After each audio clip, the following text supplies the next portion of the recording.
What is going on, guys? Welcome to my 60th Java tutorial. And in the last tutorial we went ahead and we built a new array, and in essence we built a whole new class to create this array to hold dog objects. But then at the end of the tutorial got a little knock on our door, and our boss was like, alright, you know how you created that for dogs? Well, actually I need you to create one for fish as well. And you know, that's nice and all. So what can we do? What are our options? We can go ahead and create a new fish list and do this all again. Or, you know, then we're gonna have, if he comes back again and tells us to do it with dolphins or cats, we're gonna have to keep doing that again and again and again. So instead of just having to create class after class after class, I wish there was a way where we can only create one class and it could hold fish objects and dog objects and any kind of animal that we want.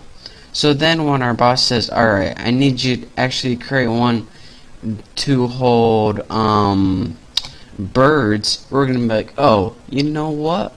Already done, because we already built a sufficient and effective program to hold all classes of animals, even the ones that we didn't even know that were created yet. So how would we do that? Well, this dog list is nice, but let's go ahead and delete that right now. Delete, and okay.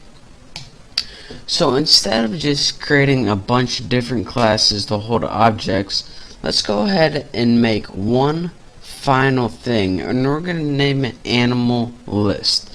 So let's go ahead and we can delete everything out of our main apples, or whatever your main method is. And now, let me get rid of that error. And now let's go ahead and create a new class by right clicking source, new class, and we'll go ahead and name this animal list. And this is going to be pretty much, let me run this little X is annoying me. There we go.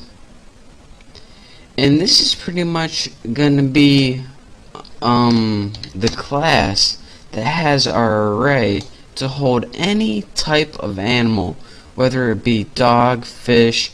If you decide to create a dolphin class later, if you decide to create a hermit class later, it's gonna already be able to hold that.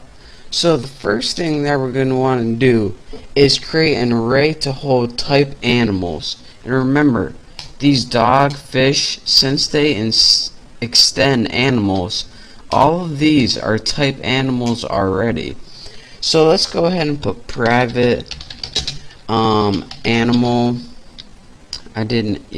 Animal, and we'll just name it list equals new animal 5. So what this pretty much means is we created an array named the list, and it can hold 5 objects of type animal right there.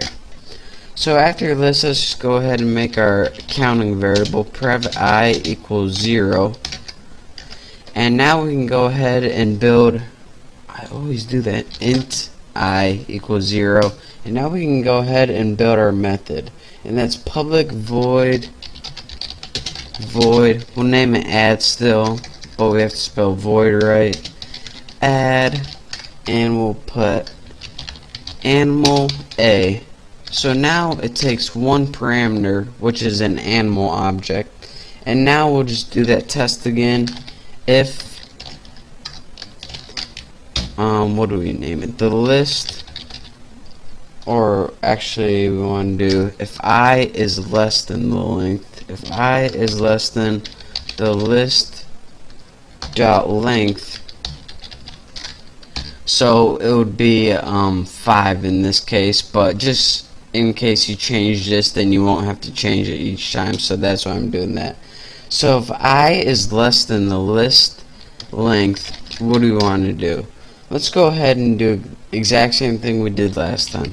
The list, the index for that, which would be I. So at first when I would assign the list 0, set it equal to A, which is the animal object. Next, let's just give us a little prompt on the screen like system out print line, and we'll just have animal added at index space plus I. So this pretty much just gives you a little message on the screen, and the last thing we want to do is increment I, because if we don't, it's just going to keep adding to that same index over and over again. So each time this runs, it's going to change that counter variable that allows us to move to the next element in our array. So now that we got this animal list, it's going to take any animal object we have, and let's go ahead and I'll show you guys that right now. So in your main class, whatever you named it, I named mine apples, still don't know why. We can go ahead and create an animal list object from this animal list we just created. So let's go ahead and put animal list ALO, you can name it whatever you want, new animal list, bam, just like that. Now let's go ahead and create a new dog object, because remember that method takes an animal object as its parameter. So go ahead and actually, you know what I'll do? I'll create a new dog object and a new fish object. So dog, we'll just name it D because it's short and sweet, equals new dog, just like that. Then I'll put fish from our fish class, create an object from here, F equals new fish, like that.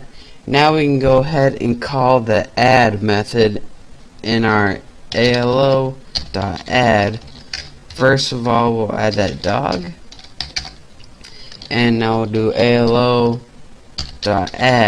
and now we'll add that fish object. So now if we go ahead and run this, you can see, alright, animal added at index 1, this is the dog object, and animal added, animal added at index 0, this is the dog object, and animal added at index 1, that's the fish object right there. So again, what we did, real quick overview, we created an object so we can use the methods from this animal list class. We created two objects of dog and fish, which were both animal type, and we go ahead and we just called the add method. So it first added that dog element to index 0 and add the fish element to index 1, and we can call that 5 times, and then that's it. Then our array is full. If we call it after that, then it's just gonna run the program, but it's not gonna add it to our array because it's already full. So this is a much smarter array than we built last time, because now if someone wants to create a new class that was like hermit crab, like I said before, all they need to do is put extends animal, and it's automatically an animal type. So that way we don't have to create a new array for dog, fish, hermit crab, dolphin, gopher, woodchuck, beavers.